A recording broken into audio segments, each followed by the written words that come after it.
primary ignition. This is Star Wars. Look out!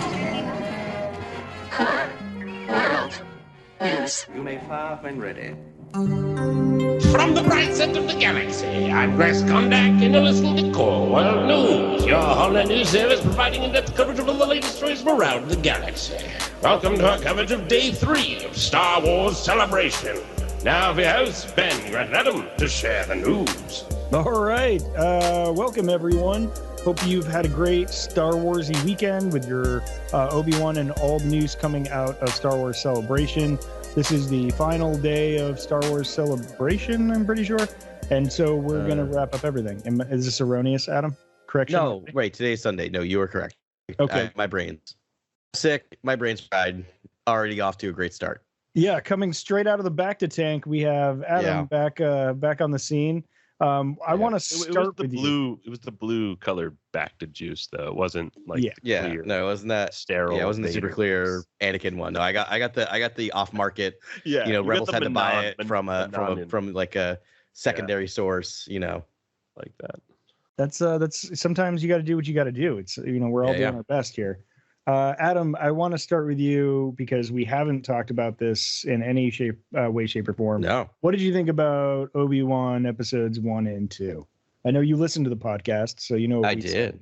It was fine. No, I'm kidding. I loved it. It was great. I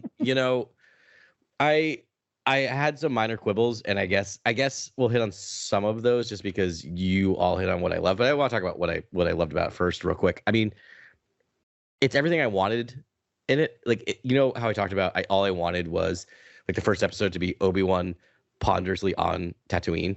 And they didn't quite give me that, but just the repetition of him to his job. Yeah. Like that, like those scenes were exactly what I wanted. Like just him just beaten down. Steaks for Ziopi. Yep. He doesn't say a single word really at work. Like I love that. And that's those scenes did such a good job of showing what the last 10 years have been for Obi-Wan. And so I love that. Kind of brutal that he's like cutting meat too, like the butcher. Yeah. He's a butcher. The butcher. Yeah. Conveyor belt. No, and I love that thought of like he just like I think Grant, you had mentioned that. Like, are they vegans? We don't know, but he takes a piece to his Eope every day. It's just like such a Jedi move. Yeah. Not for himself. Yeah. I want to shout out Kumail Nanjiani. I thought we were gonna get a much more sardonic Kumail, and yet they deployed Kumail to the best way to possibly deploy Kumail. Like he was serious, he had heart. Yeah. Like that is a character I root for.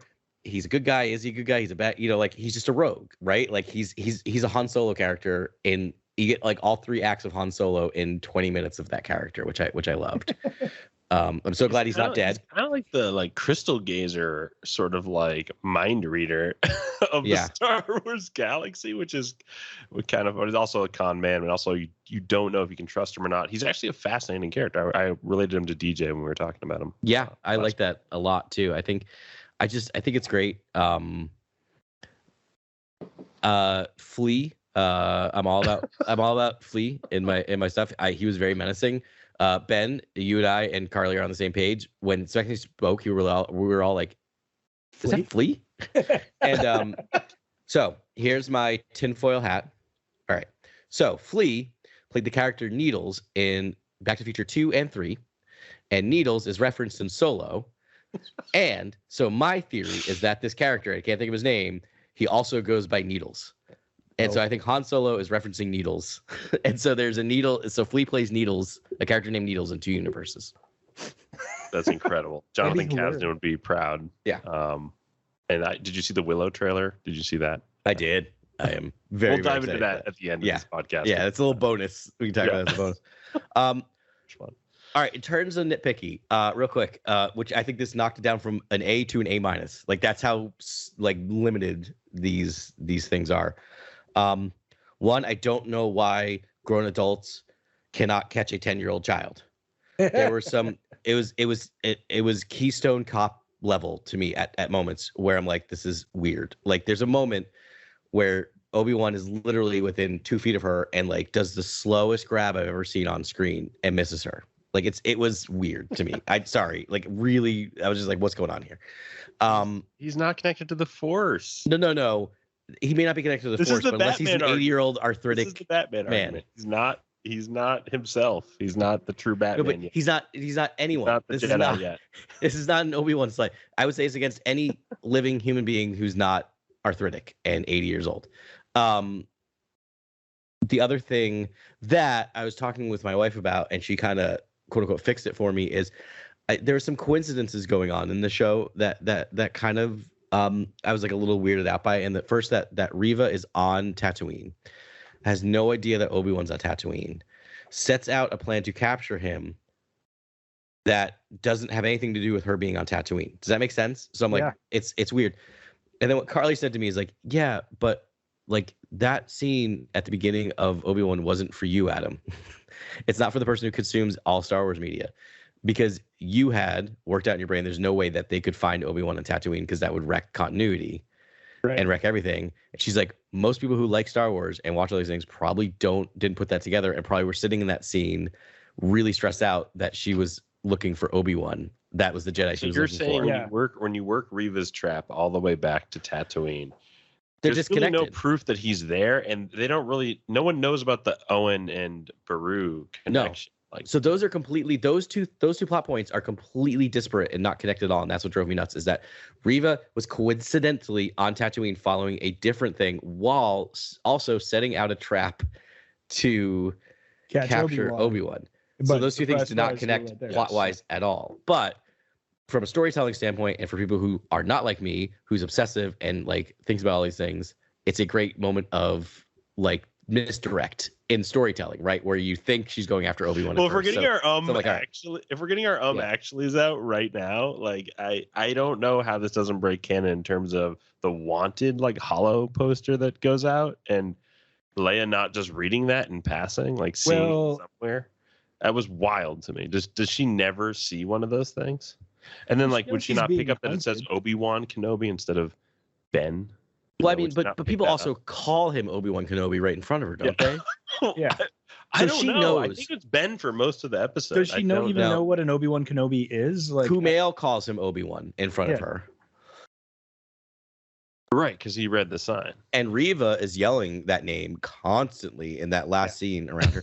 I mean, she knows. I think she knows. Later over to the cargo ship. Yeah. Yeah. So then, how does that? She knows his name, but she doesn't know what an Obi-Wan Kenobi is. Like, she doesn't. When she is addressing him in A New Hope, it does sound like it's almost the first time she's sent a message to him. Like, and it's her father's friend acquaintance more than hers, or at any point in time. I think it might be like so. We don't just. I have two possible workarounds for this. One, mind trick. There's always the chance of a mind trick, right? That wipes out Leia's knowledge of Obi-Wan.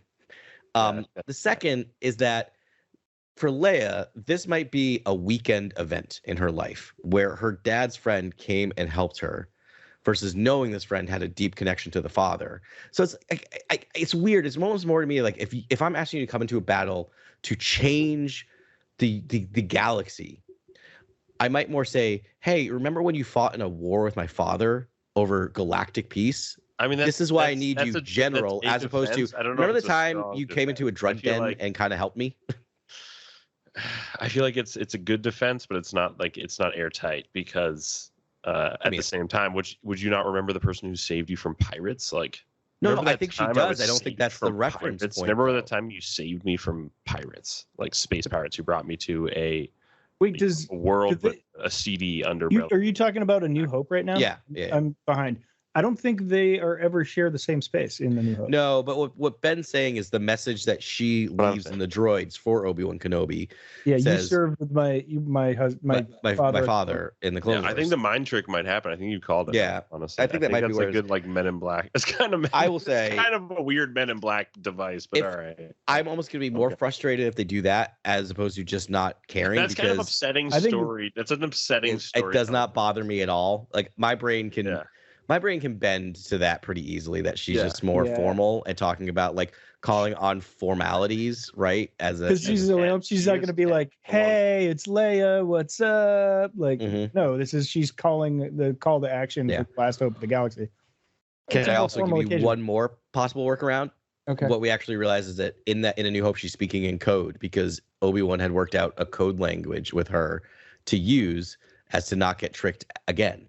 right? To get pulled out of we're it. reading into this too much. I think it's just I young agree. Leia and Obi-Wan on an adventure, gallivanting. We're getting an obligatory praise for Ewan McGregor and like his acting, right? I mean, like it's astounding. It's almost like just just like a wonder that he exists as.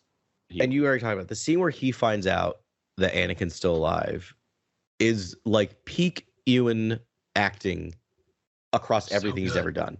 Yeah. It is amazing. And like that man brought it. And like, and he's never really bad in anything, but like, oh man, this is just it brought real dread back into Star Wars. Yeah. In a fun way. And you really felt this sort of like, I guess this threat from Vader and the past, the horrors of the past. Agreed. So beautiful. And I might be alone here, but I felt like the Inquisitorius was actually very threatening. I thought, like, compared to some of the recent antagonists we've gotten in like Star Wars live action and even in like anything really, I thought Reva and even the Grand Inquisitor were. Well, I mean, the Grand Inquisitor was kind of felt like he was in third gear most of the time on his hunt.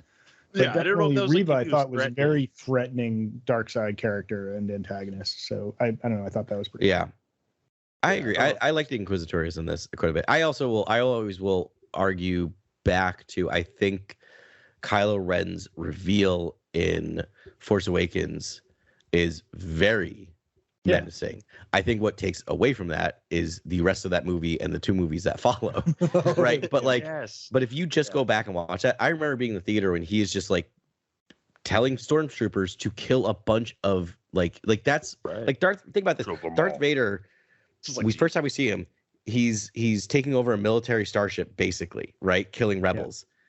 Yeah. Kylo Ren just kills a bunch of villagers, like complete innocence, right? Except for anyway. So I think that worked. I think that was really menacing. But I agree, Grant. Like after that point, like once he takes off his mask and a couple other scenes, I'm like, oh yeah, he's no longer menacing to me, really. And we don't really have anything else in those movies that are very menacing. But yeah, I mean, like Hayden, eye acting. I mean, just the full Sith eyes was amazing. I was literally whatever. I also will say I appreciate you bringing up about the person, our fan on Discord talking about the temple scene at the very beginning. I don't want to hit on that too much, but like that scene was really disturbing to me, and I could not put a finger on why I was so squirmy in my seat. And in the moments I was like, I don't want to see this. I don't want to see Anakin again killing kids. Like that's where my mind was going. And then I realized, no, current events. It was just really, and also having a kid, it was very. I'm not saying they shouldn't have done it. You're a teacher as well. Yeah, and I get why they did it. It's one of those things I was talking to my wife. I'm like, man, that is just bad timing. I get why they did that from a storytelling standpoint. I don't think it was a wrong move storytelling, especially because I do think it's going to connect, as you guys are talking about, with Reva and other characters. But it was just I've never felt so uncomfortable watching a Star Wars. Like really, I really felt like shrinking into myself, and I couldn't figure out why. So I appreciated our listener commenting on that, because it helped me unpack it a little bit, and then I feel okay. Anyway, moving on. That's a tough scene. That's always a tough area to explore in the time. But the Inquisitors largely came from the Jedi Temple and also around the galaxy, and you get that relationship in the show, which is really like unsettling. The sort of like Grand Inquisitor talking to Reva about how he treats her as like she's different from them, like she has this sort of like aura, this it's, to me it's just like he must be referring to her Jedi ways, like her past training as a Jedi is kind of what I'm something. So the kind of, and Grant and Ben, you may have mentioned this, but there's kind of a leading theory is that she's one of those kids at the beginning, but I don't know if that timeline tracks, right? How old were those kids? Oh, that was a good point. I mean, yeah. Well, I mean, maybe there was a 10-year-old, like 9 or 10, and so now they're 20. 20. I mean, she as an actress, she's 30, but plenty of people play a lot younger. I think she could pass as 20. Okay, I'm not against. I like it. I kind of hope that's where we're going, but it's just kind of like I had that same thought. They were younglings, I think, before being Padawans, so it's got to be like what, 5 to like 15 or something. I don't know. Yeah, I have to go back and rewatch. I love Grant's theory so much that they're furious at Obi Wan Kenobi and the Jedi Order for not rising up and helping them, and I don't know why else they would have shown that scene in the beginning unless they were going to tie it to Right. characters. And who's to say she didn't do the legwork to find out he was on Tatooine? I mean, being this devoted to this hunt for Obi-Wan to talk to him or either Yoda or anyone else who survived to basically grill them, to be like, why did the order fall? It's your fault. Technically, you were sitting on that council. You let the Emperor, take control. Here's the other thing. If she finds out that he was on Tatooine sitting in a dirt pile watching the child of a Jedi when there were actual Jedi, trained Jedi out in the universe, out in the galaxy, that's going to turn her Sith eyes. That's going to get her to the Sith eyes moment where she is just full evil. Because that'll break you, right? To be like, wait, I was out there. You could have saved me. Why didn't you come for me? And all the rest, this one child who we don't even know might not be Force sensitive. You were just sitting watching. Like, you were so many people you could have saved. So anyway, right. And how many Jedi have they already killed or captured that could have made a little resistance force, that could have made musketeers or something, like they could have, you'd think there would be some small fellowship of Jedi that would gather around this time to be like, we got to strike down the Empire wherever they sprout up. Yeah. I mean, he could have started a Jedi commune on Tatooine or something. Well, I don't know. There's a lot. That's not me talking, by the way. Like, I don't question Obi-Wan. It makes sense to me from the story. Like, the Chosen One narrative and the debt he owes to Anakin and Qui-Gon. But I can see from an outsider perspective who had spent her life being basically tortured by Sith. Yeah. Be like, really? That was your choice to not save me? Yeah. That's real talk, man. But like, who didn't put two and two together? Anakin hailed from Tatooine. Obi-Wan, was, his master and spent time there, met him there. That was, and didn't check that planet. It's one of the planets affiliated with Obi-Wan's background, Yeah. That's a good point. That's a good point, Grant. Especially because you're right, because she knows, which also threw me. It threw me that she knew that Vader was Anakin. And not in a bad way. Like, I was just like, oh, I didn't know anyone knew that secret. Yeah. And so you're right. If she knew that, she could then do the math to figure out if Nari could find Obi-Wan. Yeah. These Inquisitors are also Force sensitive. So that's my question. Did Nari find Obi-Wan, or was it just another coincidence? Yeah, there's a lot of I don't know. Yeah. I talked about this in the episode as well, but I didn't want to punch down on the situation. And but there's a lot of stuff where it's like Kumail tells him to go to the sewers, and like it is the chemical facility where it is being kept. Like, it's just coincidentally, like, everything's very, convenient for Obi-Wan. There's some shortcuts being taken, and I don't know if part of that is because you have 6 episodes, right? Like, I don't know if part of it is that they're, and I don't hate it, right? I'm not. It's like Tatooine feels small when like Owen and Obi-Wan talk, and then the Inquisitors like round the bend. You're like, what? Yeah. Like, this is a bit much. Like, we're all converging too close. Yeah. I think you're onto it, Adam, as far as like they needed to like keep it tight. But I actually there's a lot of ambiguity in the show. There's moral ambiguity. Yeah. There's this sort of is it force or is it coincidence ambiguity, where you never really know, is it the force working here, or if it's just a coincidence. And I feel like every character has light and dark in them. Like, obviously Obi-Wan's on the wrong path right now, but going back towards the light. And even Leia is like kind of a punk, but like, that she's got some righteousness in her. Even the evil characters, like, we know there's ambiguity with the Grand Inquisitor as he sort of laments his path later. And we don't know what's going on with Reva, but I have to think that there's a part of her where this evil came from love. But they could do a Game of Thrones style thing with her where she does just like take someone out ruthlessly, and it's not, I'm expecting her not to be like that. I'm expecting her to have these kind of Jedi roots and to not, succumb to the dark side. And I know we had speculated about it, but I'm just so happy we're actually getting a Leia story. Like, I was, especially as someone who's raising a little Leia, like I was watching that, and every time she was saying something, I'm like, oh man, that's like 8 years from now, that's coming. Like, that's who my little one's gonna be for sure. I loved Leia. Sure. I loved that she would just rather sit in that tree and just count starships, flying out of the spaceport. Yeah. I loved that. I really thought they handled her characterization perfectly. It's also great because Luke would be such a boring character at this point. No offense to Luke, but like it's a farm boy who's had no life experience. We were talking about how brutal, like how stringent. Yeah, Owen exactly. Right, like Luke is like that's a tough life. Like Owen's like, I mean Obi-Wan's like, can he have a toy? Like one toy? Is that okay? Right. Well, I mean that's kind of Leia's case too. As sweet as Breha and Bail are, you know, they're not letting her just be a kid. They're like, you're tracking to be a senator at night, you know, and that's not necessarily fair to a kid that just wants to be a kid. She was Did never you cry when the Jimmy Smits and Leia were just standing on the balcony at him? Oh, it was amazing. Yeah, it was so good. Yeah, as a father of a daughter. Yeah, it was awesome. I mean, it's just so much. It was so great. It's so easy to nitpick the little things, but like in terms of tone and character and overall plot, like it is that was so right where I wanted it without knowing that's what I wanted. If that makes sense. Like I just you called it. I was so happy that there was a dinosaur in the middle of this thing. Also the sloth creature that was just walking around was awesome looking. Like it's so cool. Leia also bumps into that very large hairy tooth or whatever that silhouette thing. I love that. Like, that was the thing that sort of stifled all her independence. She was like, you know what? Let's do this as a team. Yeah.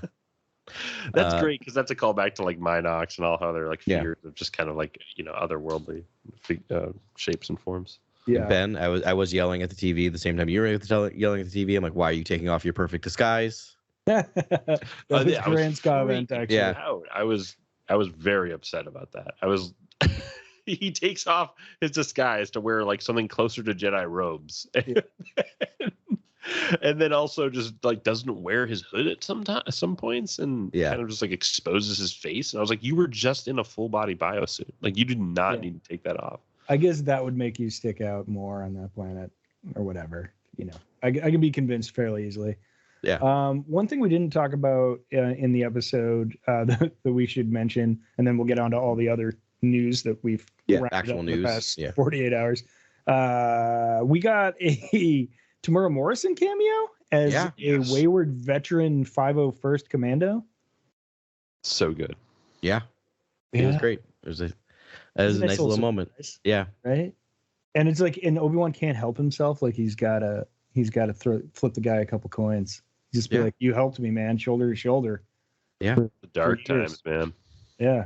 It was a nice moment because it'd be so easy for Jedi to hold it against the clones. But I think Obi-Wan, like everyone else knows, it was their programming, right? Like that's another thing that's a little jarring about the show is like Alderaan is so idyllic and like the tone there is like this is utopia, and you just love that world. Like it just looks so ornate and splendid. And then the timeline, where we are on the timeline, is supposed to be this dour sort of like serious dark period where the Empire is just oppressing all these worlds. And it's like I'm interested the show decided to show Alderaan and kind of like play into that hope throughout instead of kind of diving deep into like showing us the dark times. And that veteran moment, like that was a moment where I was like, oh, they are doubling down on this in a lot of ways. And I hope to see more of that throughout this series because it's like that's kind of haunting and that's kind of perfect for Obi-Wan because when you watch A New Hope, you really do feel like he's been through. He has like this 1,000-yard stare as he's talking about the dark times. It's I hopefully we get more moments like that. Yeah, it's gonna be great. I'm looking forward to it. It's gonna be 2 small bites for me. Like I just want the next 4 episodes. Let's go. But it was tough. That ending was so tough. Staying with the Vader thing. This is the first of the Star Wars shows, I should say, where I felt that I wish I could binge it. Like I've been okay with them doling out 1 episode at a time. I've been kind of enjoying it with the Mandoverse, but with this one, I was just like, I gotta wait a week. Come on. Yeah. And then you get a little nugget. They're also pulling the taffy at things in a wonderful way, like the Qui-Gon taffy they're pulling. Yeah. Where I'm like, come on. And I know it's gonna be episode 6, but I'm like, come on, just show us Qui-Gon. Like we know it's gonna happen. Oh right. And like, Qui-Gon is in this show. He'll appear.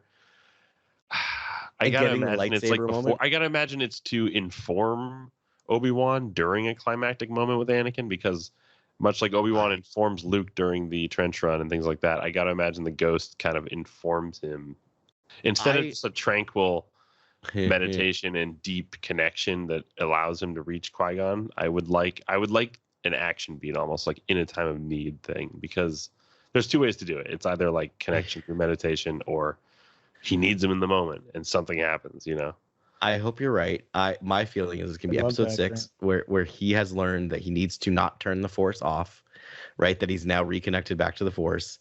He needs to live not in some weird cave, right? Like actually build a house, actually have a house. I love the cave, by the way. I'm all for the cave, but I feel like the lesson he's gonna learn is that he can't shut himself off from the world, right? Or the Force. Okay, I've got it. This is Ben's lock for this series. Wait, is 6 where most Force stuff happens in these series? Like, is 6 like where? Oh, maybe it's Magic 6. Is that where Yoda, Baby Yoda goes to the pillars, like the Stonehenge? Yeah, that's right. That was like sometimes the penultimate episodes are the better. Yeah, I don't know. I'm trying to think where it would be. I'm gonna go. Yes, I'm gonna go penultimate. That's where I'm gonna go. Okay, I've got. Ben's got it. I've got a lock. Tells us what's gonna happen. So you were just saying, Adam, it's like if only, the lesson he needs to learn is not turn off the Force. And this is what we were saying last week too. It's like he's embracing the Force again and letting it in. Yeah. Almost. So do you think maybe there could be some sort of Force ghost that tells him to use the Force, Ben? In a tone poem echo to use the Force, Luke? Maybe. That'd be great. That's when we get Qui-Gon. Yeah. I mean, it's too matchy maybe, but I'm just saying. What if Obi-Wan can't? Star Wars hates matchy. I know. If anything. In that, like, in that action beat that Grant's talking about, Qui-Gon's like, use the Force, Ben, or use the Force. That'd be amazing. Also, this is going to bleed into our next section, but we are 100% getting Liam Neeson, because they've already confirmed that Liam Neeson is doing a voice in a cartoon. Yes, Tales of the Jedi. Yeah, which we'll talk about. But I'm like, let's talk about it now. Why not? All right. Yeah, I mean, I've said everything I need to say about Obi-Wan. Yeah, this week. I mean, we're going to talk about Obi-Wan for the rest of our lives. Probably, I do need if Vader and Obi-Wan go head to head, let's just talk about this head-to-head battle that might happen. Pay-per-view fight night that we know is on the way. I mean, is Qui-Gon anywhere around that fight, or does he take place after that fight? Is that, you know what I mean? Is he not connected to both of them in a way? He is. I mean, could he not? If a Skywalker's gonna fall, or it's gonna be like the detonator in Last Jedi. If there's gonna be some kind of moment that's physical, the physical world gets nudged in some way. Do you not think it would be Qui-Gon in that moment? I would love that. And here's the thing, and I so wanted this for Episode 9. I so wanted Luke to be haunting Kylo more than anything. I mean, that's what was set up. Honestly, I would have loved that. But what if we get that? What if Anakin also sees Qui-Gon's Force ghost? Like maybe that's maybe that's what shifts the climactic battle, because I don't think there's no way this Kenobi could stand up to this Vader at this point. I just do not buy it. There's got to be some Deus Ex Machina that happens. That's why I read. And if that happens to be Qui-Gon, that's amazing. Right? Like that's what throws Vader. Can you explain to me what Deus Ex Machina means? Basically, it's the God in the machine. So I mean, Grant could probably explain it better as actually like doing screenwriting. Basically, it goes back to Greek theater and it's like contraption that would fall from the stage to the ceiling, often being the gods like Zeus or basically the gods come down and fix it. Basically, apotheosis in a care package. Yeah, but like it's like something that just is like the gods fix it and it makes no. It was just it's a remedy for easy all. Out. Yeah. Yeah. Okay. Oh, so you're thinking maybe that's Qui-Gon or the Force or something? Yeah. Yeah, I don't know if I'd want him to show up to both of them. I almost want him to just show up as a voice to Anakin, if anything, and that'd be great. Obi-Wan gets him full, because does it take a true Jedi to kind of see the Force ghosts and stuff? Like, doesn't it? I don't know.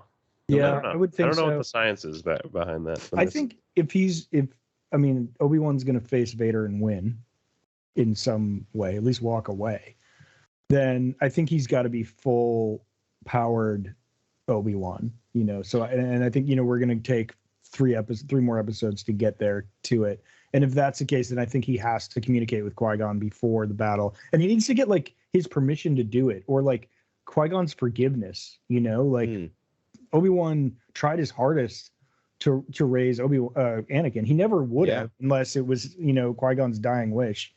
And like Qui-Gon has to, say like, what, that wasn't fair, or, it was tough. You did what needed to be done. Trust in the Force. but you need to stay connected to the Force, something like that.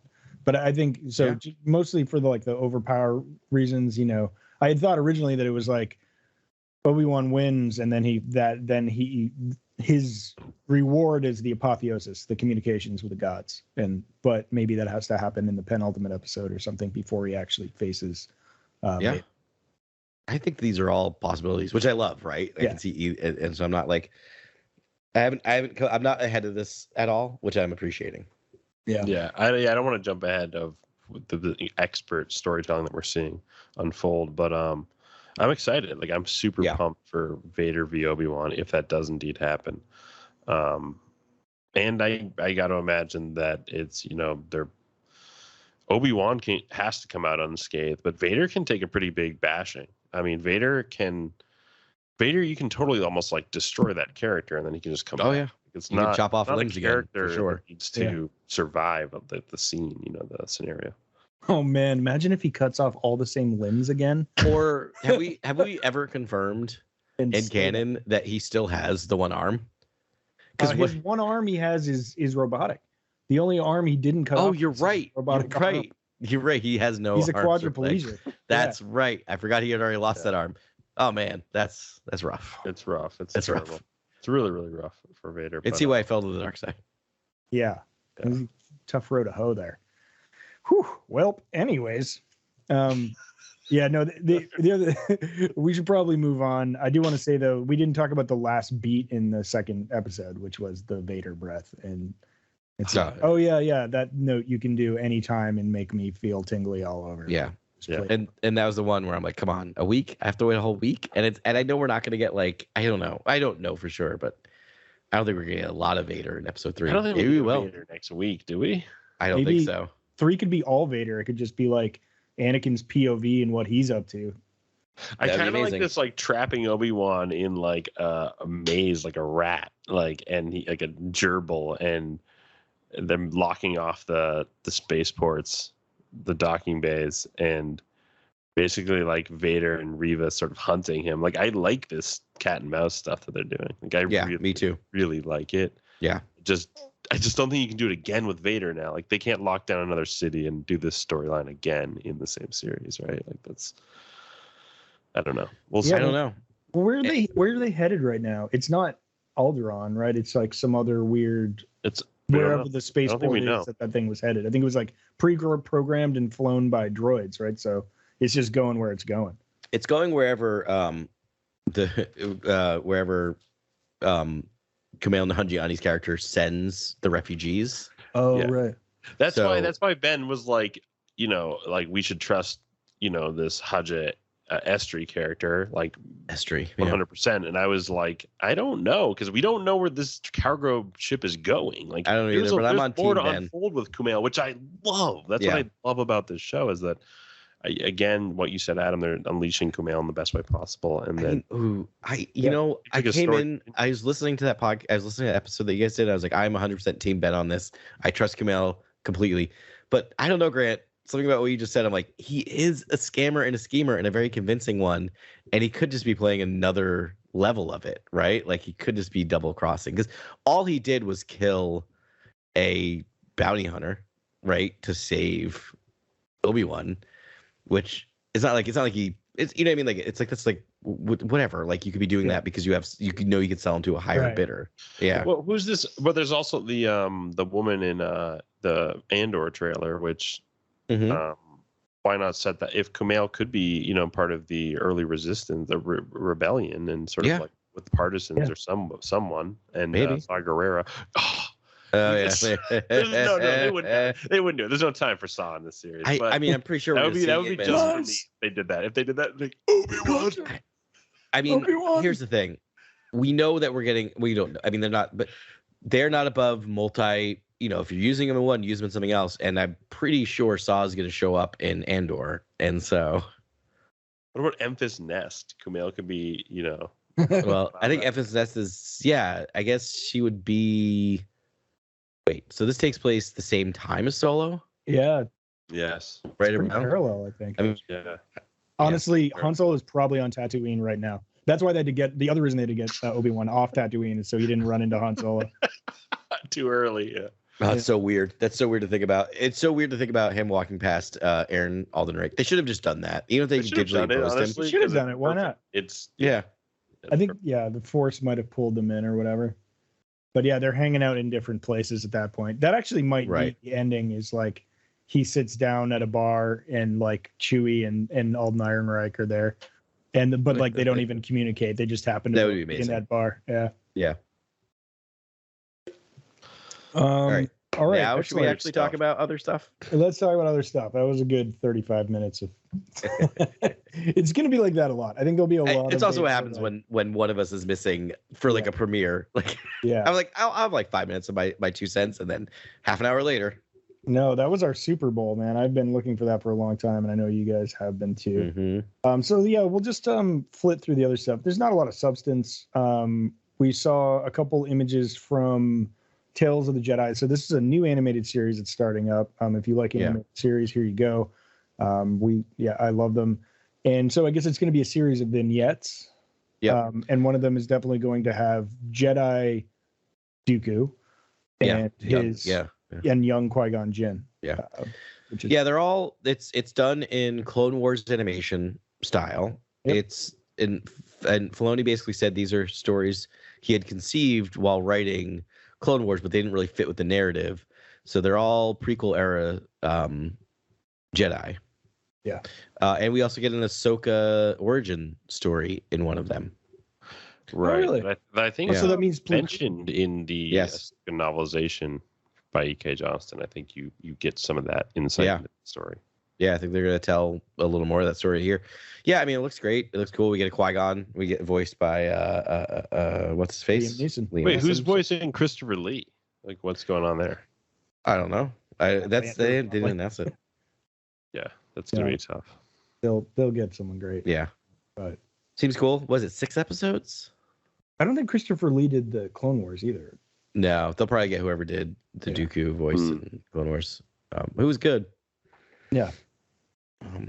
I mean, I'm a big collector of the Tales of the Jedi comics from the 90s, and I'm always hoping to go back like 5,000 years and explore, ancient Jedi. But it's cool that they're reusing this title and exploring Jedi of the prequels and stuff like that. I'm excited. Yeah, I hope we get another season. I hope they just keep doing this and they expand past just the prequel era. It would be great. Mm-hmm. I love these vignettes. Here's the thing. That's also releasing fall 2022. The fall is suddenly becoming very jam-packed for Star Wars. There's a lot. Oh, that's this fall? Okay. Yeah, this fall. And then we also, another quick note is they mentioned Star Wars Visions. Yeah. It's getting a second season. So I think that's 2023. 2023, I think they said spring. So like 2023 is going to be stacked too. They might actually be catching up to like Marvel schedules where it's just like one show ends, another one begins. One show ends. And then did we get a date for Ahsoka? Did we get a date for that one? We just know it's 2023. Yeah. But I mean, they are filming because we can talk about the teaser. Yeah. So it's got to be maybe. I guess that's probably going to be their summer. Right. Because Mando 3 is coming out, or like February. I think, right? Is what they said. So I'm guessing summer is probably going to be their slot. So plus we have Andor season 2 at some point. Like it's crazy. Which they're starting to film in November, so that'll be coming out probably like first thing 2024. Yeah. Yeah. I wonder what this Ahsoka series is going to be, given that Mando season 3 cast is so stacked, and Ahsoka just seems like almost like a solo kind of like. Or I guess there's articles that she's on the Ghost, talking about how she's on the Ghost, and little teaser glimpses, and that Hera's in the show and things like that. But like, do we think Mando is going to get involved in Ahsoka? Do we think it's going to be more of like a solo adventure for Ahsoka, or like is it going to be more Lord of the Rings esque, like Filoni likes to pull from? Or I think if you want my guess, it's going to be mostly solo with a side quest that brings in Din Djarin. I think it's going to be a long play where it's like this thing is going to bring Thrawn back into the fold, and then Yeah. ultimately it'll dovetail in with the Mandalorian series, but maybe not till season 4, season 5 of Mandalorian. Yeah. I mean, as Kathleen Kennedy, when she talked about all these shows, is that they're leading to a single event, like, and so they all have to at least interconnect somewhat, or at least not go It's against got to each be like other. Thrawn and like It's got to be Thrawn. getting Yeah. getting a Star Destroyer and taking And control having a clone of a remnant Jedi. I mean, it's heir to the Empire. They're just heir to the they're Empire, heir to and the taking Empire. control of like remnant Imperials in whatever way he can. If it's tied to the First Order or not, doesn't really matter. Yeah. But it would be cool to have him tied to the First Order and like guarding the sort of like clone experimentation, like science stuff. Like that would be cool if he was sort of like safeguarding all the R&D that was happening. Yeah. You know, like that's fitting for Thrawn to me. Yeah, it'll be hard to tie him in though. Like having read all the Thrawn books now, like he's a protagonist in all those books, and we know his motivation is to the Chiss first and foremost. Like he'll do It would anything. be like a throwaway. It would be like if they were really setting this up, they would be like a throwaway. He'd be like a throwaway mention in like the sequel trilogy or something. Like it would be like, oh, remember when we fought like the war, the battle against Thrawn on this planet? You know, so and so. They would like mention it in some way. You know what I mean? Like they would. You'd think they would at least. It feels like who would it's mention a pretty it? big historical figure for anyone to combat. You know, Yeah, Yeah. But if he I don't does come think back. they're- yeah. I just don't know what's going to motivate him to want to help the Empire again. I don't know. Yeah. Like once he's already like back with the Chiss, like I guess he's still exiled, but like where's he been for 20 years or 30 years? Well, that would be a fun way to jumpstart kind of story with the Chiss then. You know what I mean? Ahsoka goes out to the unknown regions. unknown regions, and we get Cilia, and we get the Sith, and we get the Chiss. Yeah. So at the end of Rebels, we get a montage of a bunch of sort of like, where are they now? But they're sort of at disparate timelines. Mhm.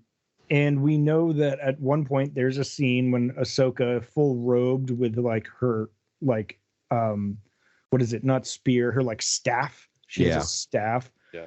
That she rolls up on Sabine and picks up Sabine, and they go off to find Ezra.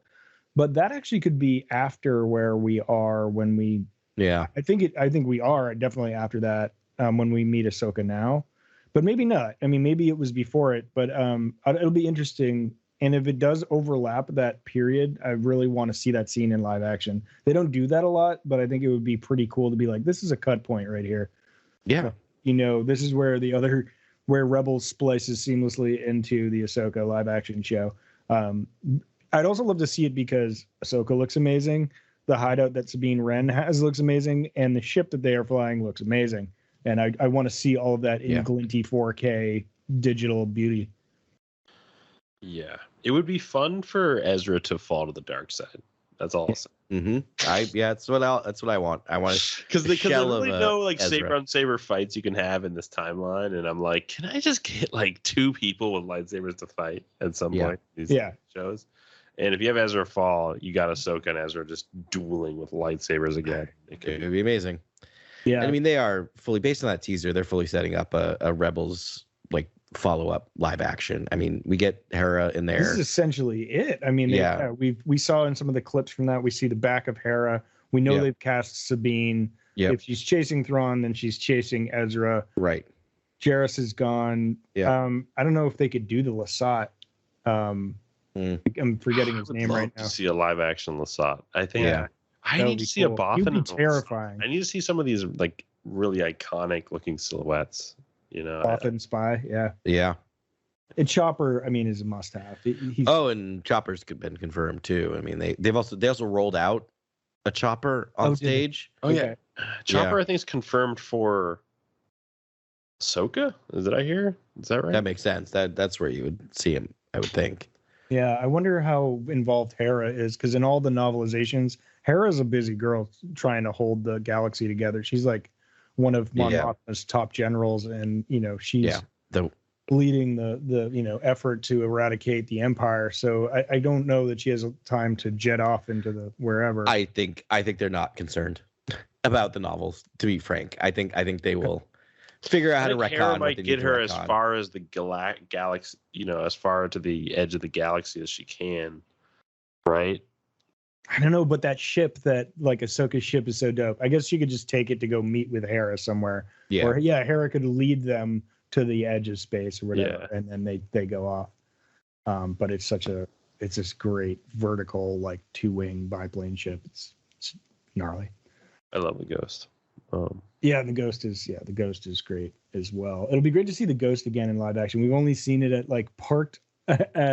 We saw it like parked in Rogue One, and we see it like super small in Rise of Skywalker. And but to see it like in full scale, I think would be really fun. Yeah. So what else do we have? We talked about Visions. We talked about Ahsoka. We talked about Tales of the Jedi. Mando season 3. There was a little more from that. We saw a Babu Frick type alien, if not Babu Frick himself. It's either a Babu Frick or the Babu Frick, and we don't know. Yeah. Spielberg is pleased. Yeah. I mean, we were asking for more Babu Frick, and I don't think any of us called him showing up in Mandoverse. No. That's pretty great. But it makes sense. It's such a great character. Oh, wait, because if he needs a new armorer and he can't use his old armorer, I mean, you need Babu Frick, right? I guess he's a droid smith. He's a droid smith. Yeah. So what droid needs repairs, right? Like, you know what? Like, Mando needs a droid. Mando and Grogu need a droid. Yeah, I mean, maybe IG-11. Because could Grogu just sit in the astromech? Like, you couldn't modify the top like inside it? Yeah. Yeah. It seems like that would be amazing. That would be really pretty cool. Like not only is it just like a bassinet, it can like shock people. Like it can jet away with Grogu. Like there's, I don't know. Oh, I love that. That'd be wild. That would be wild. And just like Lone Wolf and Cub, it's kind of like the cart that has all the booby traps and like weapons. Yeah. Yep. And the kid has like, has like Rambo level body count with, just shooting out little darts from the cart. Yeah, good times. Oh man, that actually makes a lot of sense. Well, we solved it. Now we know what Babu Frick's there for. There you go. And we saw another Babu Frick type character in High Republic recently. He was like an expert ship creator. Right. The last book that we read with Rom Jammeron, and I can't remember the title of it. But it's good. Yeah, they called like Anzellians or something. Anzellians, yeah. Sorry, I didn't Grant. Nice, buddy. I was like, well done. I was like, you just like sit up at night. Dictionary last because that stuck out. And I still have I just bought the Mando season 1 and 2 art of books, and I haven't cracked them yet. Yeah, I would. They're great. Just gonna pour a scotch, sit down in my favorite chair, and go through it. I can't wait. I love those books. I have all the Fantasy Flight books, on the regular. Yeah, I got started with the cross section books. That is my my drug of choice. But the art of books are great because the concept art is always amazing. Yeah, like, I love all the like designs that weren't used. What could have been? Yeah, that always gets me. What else? He also Favreau confirmed he's currently writing season 4, so of Mando. So that's definitely happening. I don't know if it was at Star Wars, but Hasbro or Kenner revealed that they're releasing a Black Series Obi Wan Vader duel, but it's based on the concept art of Obi Wan and Vader, and it looks amazing. From this show, from Obi Wan Kenobi show? No, from like original, like episode 4, like way back when, like you get the bald Obi Wan, like amazing. Yeah, it looks, and like the weird lightsabers that have like the little like globe at the very hilt, and it looks, and the super we meet again. Yeah. The circle is now complete. I cannot wait, and it's not like a special item. Like they're just releasing it in stores, and it's gonna be like $50. So I'll definitely be keeping an eye out for that next year. Oh wow, good times.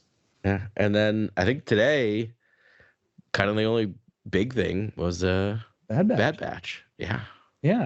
So there is a Bad Batch season 2. We've been talking about it off air. I don't know if we've talked about it on air, but I think during our coverage of the first day, we were like, "Oh, we got all these things, but not a preview of Bad Batch." Right. Where's Ricka? Hunter, Teak. Yeah. That's our best New Zealand accent. There's still light in him. Still good. Yeah. The trailer was stunning. I was blown away by just the footage, the quick cutting, just whoever cut that trailer together. Bravo. The music, out of this world. You're right. The trap beat at the end was Omega with her little like laser bow, which is I think a Dathomiri light bow, just to actually the whole situation. But oh no, it's not, because they get it on a specific planet in the but it could have still been taken from Dathomir. Because I did read that, I think, in a gadgets handbook I have here. It's OG. Maybe it's been recanonized, but that was so sweet when she did that slide and like whipped out the bow and like killed those crab monsters or whatever they were. Yeah. Can you guess my favorite part of the trailer? No. Really? Junk? No. You saw a Wookiee Jedi with a lightsaber. With a lightsaber. Yeah. Gungi. And like, no one was like Adam. They should have been the first thing you thought of when you saw that. Yeah, of course. You're right. You're right. I forgot about that. I saw so much epic stuff at once. There's so much epic stuff in there. Wookiee with a lightsaber just didn't even play. What is going on? I was like, the Bad Batch has it all. It's like, you want Jedi. How about the best Jedi from the Clone Wars? So you deserves another run. Anyway, but so here's the thing about Bad Batch is I was not super excited when it came out. We watched it week to week. I fell in love with it. I thought it was so well constructed. I could not believe every episode that we watched how really solid it was, and the character building and the story building and moving. Then I completely forgot about it because of everything else. Does that make sense? Like, it's just in the back of my mind. And I was like, yeah, Bad Batch season 2, fine, I'll watch. It'll be fun. And then I saw the preview. And I'm like, oh, that's right. The show is amazing, and I cannot wait. Yeah, I mean, and to be fair, it's that we kind of didn't get a lot of progression with Crosshair. Like, I think he still is. With the Imperials, just filled with more hate, right? Is that kind of what the season 1 did? Now it's probably not about Crosshair. It's probably about something else. It's probably about this early resistance, right? It's probably about like turning the tide against the Empire. These are like the first. What's crazy about this timeline is these are like almost the first little clone or little get together to fight back against the Empire, right? Like, yeah. This is way early. This is like this is super early. This is like day 1. Yeah. Yeah, and I don't know. Yeah, Crosshair, if I recall, he is in line for a severe punishment for letting them go. And he actually, he helped them escape. So I don't know. He's either a rogue agent or he is going to be a changed person, I think. Well, he did get his face singed. I remember that. That's right. Yeah, he already had that happen, and he helped them escape Camino, but he didn't go with them. Like, he stopped short of that, and then but I don't know if he could call in for help. Like, because they were carpet bombing Camino, so, right? Yeah, we did find out though his chip had not gone off, right? Like, he made that conscious decision, or did I retcon that completely? I think that's what we found. I think the clones kind of just all figured out they're being objectified by the Empire and used as sort of like fodder, and even Crosshair kind of was catching on to this, and it was just kind of like it was just dark. Like, that first season was very dark, really dark for a cartoon. For Star Wars, a very sort of I would say grown up sort of. Almost as dark as when they chopped off that woman's hand in Obi Wan. That was I was like quite shocking. Was it though? Because like she said she was going to cut off hard. No, like, this is the outer world. This is an outer world. You have no jurisdiction. And like, let's pause for a second though. Is that the first? Is that the first lightsaber dismemberment in Disney era Star Wars? I think it is. Yes. Yeah, I think it is. Yeah. I mean, good. Blue's plunging the saber. I didn't like seeing it, but like I missed me. No, because Snoke is the first. I thought it was awesome. Snoke is the first. Oh yeah, he was fully dismembered. Yeah, he did lose a hand too. Dismembered, like, he did lose a hand. Ever You're been right. Dismembered before. Oh boy, you are correct. I forgot about that. You got bifurcated, I think is the. And a hand got lopped. But off. a hand got lopped off because of the way the lightsaber and the way his arm. Anyway, yikes. That freaked me out the first time I saw it because I'm like, wow, that was. He just like crumpled over. Anatomically accurate the way that happened, and that's disturbing. That was actually wild when you think back. Yeah, that might be the most violent thing we've seen in Star Wars. It really is. I don't know. I still think Mace chopping off Jango's head is like pretty much the most violent. It's pretty violent. And then Boba, like, they taking a beat to do the wide shot with Boba, like, in the helmet. Oh, that was dark. I mean, Anakin burning to death also is pretty, yeah, pretty rough. When you think about Star Wars, there's a lot of tragedy and pain. Why do we like these movies? No, there's a lot of hope. There's great stuff going A lot of hope. It's not all dismemberment. There's also hope. But that's what the Bad Batch look like they're doing in this season. Looks like they are this, I guess, unified force of hope. And Cody looks like he's back. I wonder if Cody's now questioning, the Empire, and he's like, oh, well, the Obi-Wan was such a good Jedi that Cody has the common sense to be like, this isn't right. This Order 66, So second guessing it all. That'd be great because we get so much Rex, but Rex and Cody were both, prominent commanders, and we've got a lot of. We know Rex's story. He was on Endor, storming the forest moon of Endor, storming the base there. They already kind of retconned to make that a thing, but we've seen him a lot in other in Rebels. So yeah, we don't know about Cody, and it would be nice to give him a little, ending to his story or something, at least some direction to where he was headed after the Clone Wars. But it looks like, Ben, your background is a still from the trailer, and it looks like they've painted their armor yellow, like they have yellow stripes now. Yeah, yeah. That's Cody's colors. That's Obi-Wan's unit, right? Yeah, the unit, it's the 212th that Commander Cody runs, and that's Obi-Wan's unit. So that was what was most interesting to me. What I couldn't really concentrate on the Wookiee with a lightsaber. I was like, why have they changed the colors? And they seem to be uniform yellow across the board. On them, and maybe I don't know. I keep thinking of Leia's line to Obi-Wan in Obi-Wan's show, where it's like, is it that hard to believe you have friends out in the galaxy? Like, what if Cody, turns somehow his chip is fried and he kind of gets out of being programmed, and he's like, oh, my Jedi I was supposed to kill, the guy who led my forces, he still lives.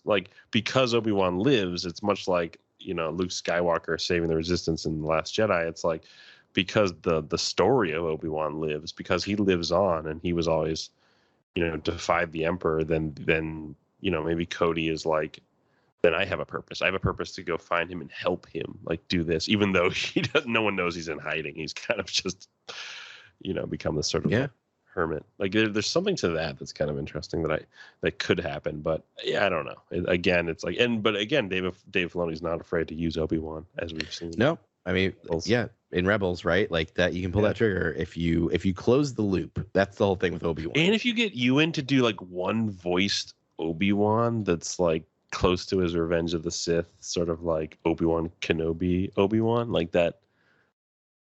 that might be really cool to see the connection between, because Ewan going to Celebration and being there for all these days and interacting with the fans, I imagine it's just one easy step to be like, hey, I'll just do ADR for this one character one time in this one series, just to give it some connectivity. I could see that. I mean, he had it, from all intents and purposes, it seems like he had a really good time shooting the series. He's already said he's up for more if they want to do more. I think it's safe to say that Ewan and Hayden are beloved in this community. Yeah, and love the community and love doing it. I mean, I've been inundated with on our Instagram. One of the hashtags we're following, I can't remember, but basically every single posed photo with Ewan, right, with the fans, which I'm like, I don't know how much he's charging for those, but whatever it is, it's worth it, because every single one I've seen, he's engaged with the person.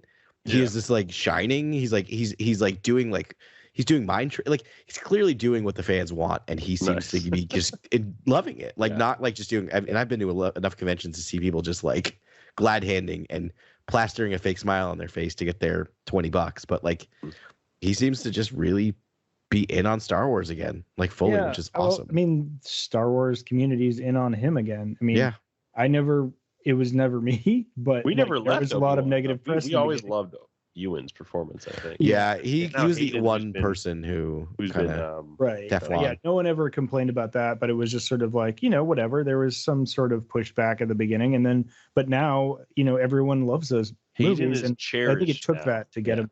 Yeah. I mean, he said as much in his interview. Well, when Kathleen Kennedy mentioned that the problem with Solo was recasting characters with new actors, she didn't say except for Ewan, right? Because no one even thinks about it, right? No one even thinks about, not that we don't think about Alex Guinness, but it's Obi-Wan now is Ewan McGregor. But it is George casting though, and George casting is like sacred because George was known for this. He was known to be really good at casting, and he sort of expected the actors to, embody the role after being casted, and he didn't have to do so much work directing, and that's why he hired directors to direct for him because he felt like he wasn't very strong with that.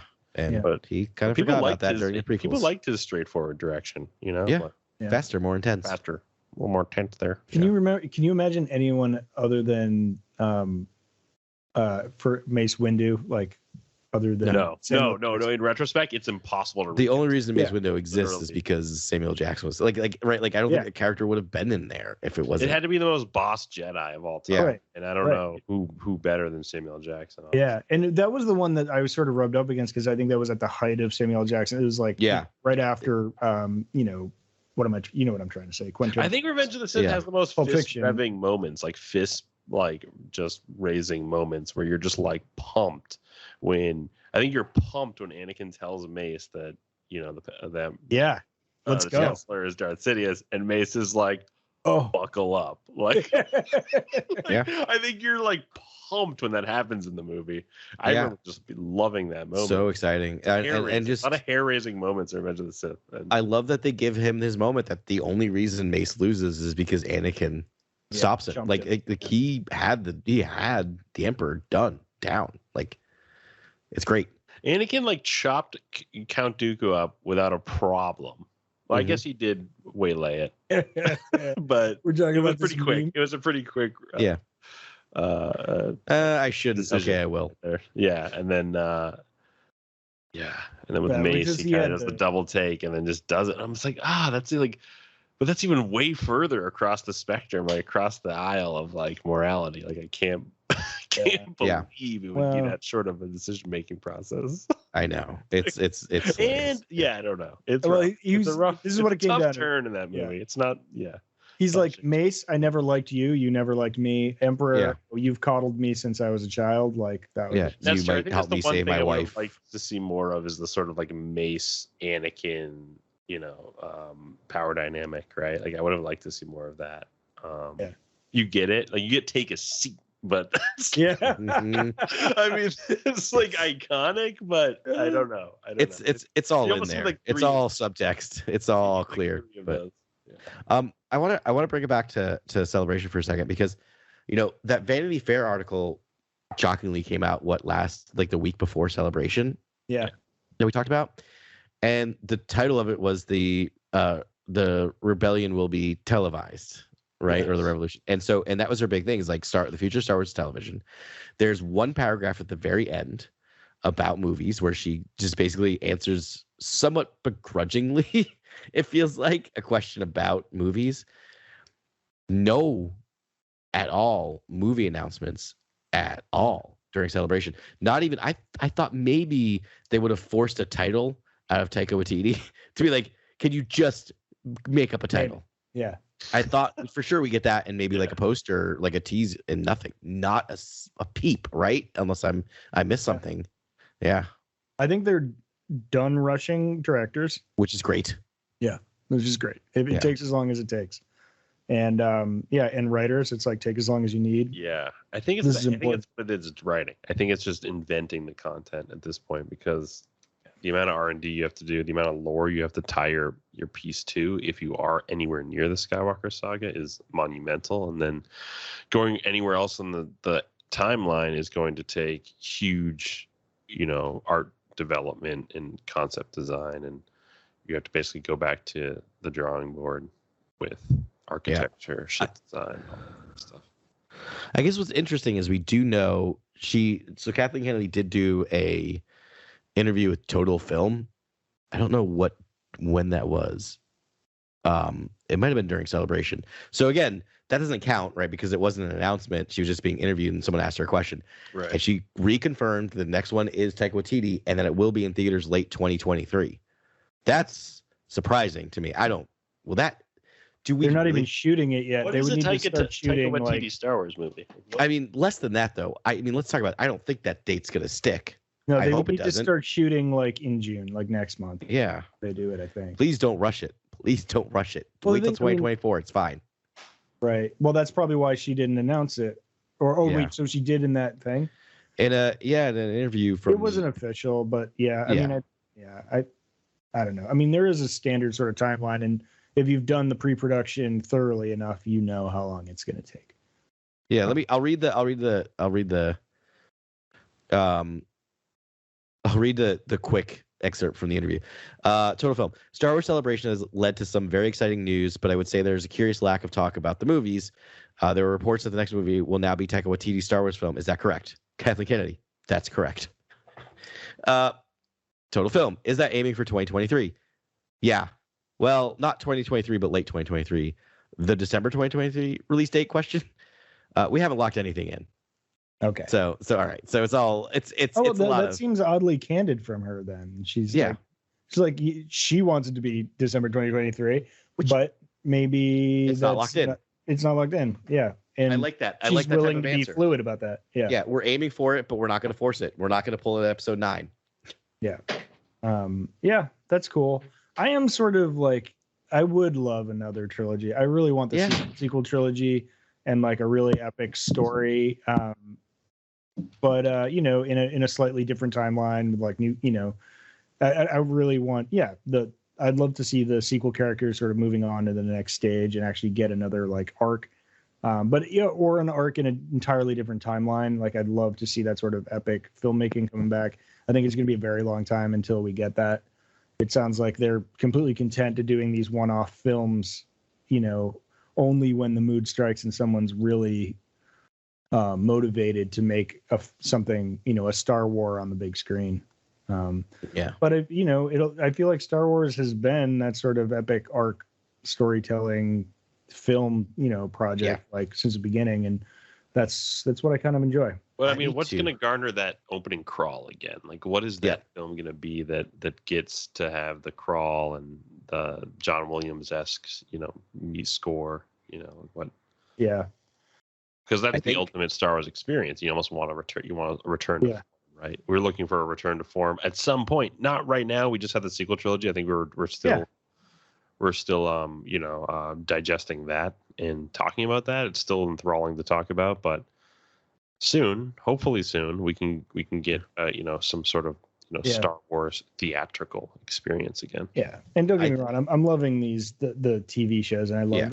We're actually getting more content in this format than we would in a feature film. Yeah. And to me, the production value is great and just getting better. So yeah. No, I agree. I think I'm okay with it. I'm with both of you. I like my Star Wars on the big screen. I think that's just because that's how I took them in. Yeah. I love the series that they're doing, but I think probably what's going on in Lucasfilm right now is if someone comes in with an idea, I think for a film, the question has to be, okay, but why can't we do this on Disney Plus? Like, you need to tell me why this needs to be a movie, right? Prove to me why this needs to be a movie, which isn't a bad thing, right? Like, what is the grandeur of this? Really good question to ask the storyteller, because again, I'm trying to think, like, what framing device do you use to tell this story? How does it connect to the epicness that was the Skywalker saga, right? Like, doesn't it kind of have to connect with the other epic events in the timeline? Like, if you're telling a macro story, it's almost like somehow you have to comment on the original trilogy with whatever new trilogy you come up with that's somewhere in the timeline. Kathleen Kennedy did imply that all of these films that are on the docket are post prequel trilogy or post sequel trilogy. I mean, oh really? Which is I actually love that idea. I actually do think. Okay. I do think there's a movie there with Rey and I think a Mandalorian conflict, right? Isn't that what you're building up essentially? I think so. I think you're building. Yeah, I really do think if you're doing that work and you're building that universe or that galaxy, right, that makes sense to have the Mandalorians as another force. Wars, and like the Mandalorians could just be the Nile. It could just be a really fun period. Yeah, where it's like you're fighting, almost like a barbarian horde or something. But I love that the success of the TV shows is buying the movie's breathing room. Yeah. Right, where like that Kathleen is just like, yep, we're shooting for 2023, but nothing's locked in, which is great. Like if it's working and you can get done and it's not rushed, cool. Otherwise, push it to 2024. I will be satiated with the 17 series we've mentioned that'll be out before then. It'll keep me nourished. Yeah, and I hope it encourages people to check out the animated series. And for the animated series, people to check out the live action series, and that they sort of cross over there because it's really just as good content. And we talked about the production value increasing. The production value on the animated series has increased incredibly. Yeah.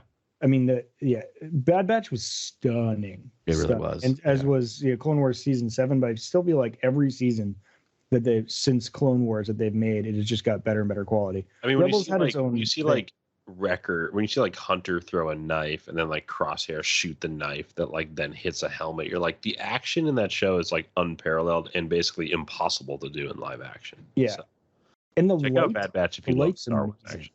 Yeah. There's like actual lighting in that show. Yeah. Like I think I just comment on the lighting every review.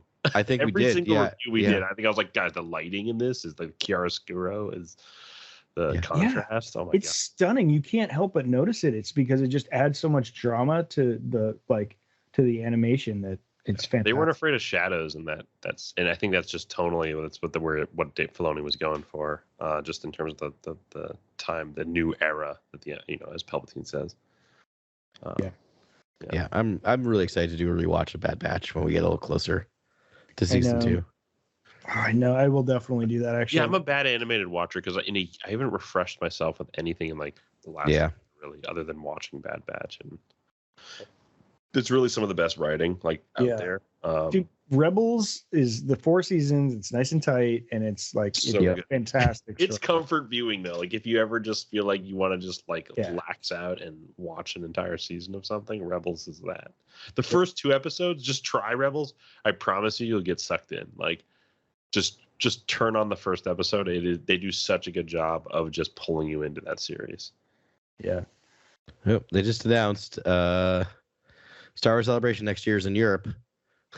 Really? Are we going to Europe, guys?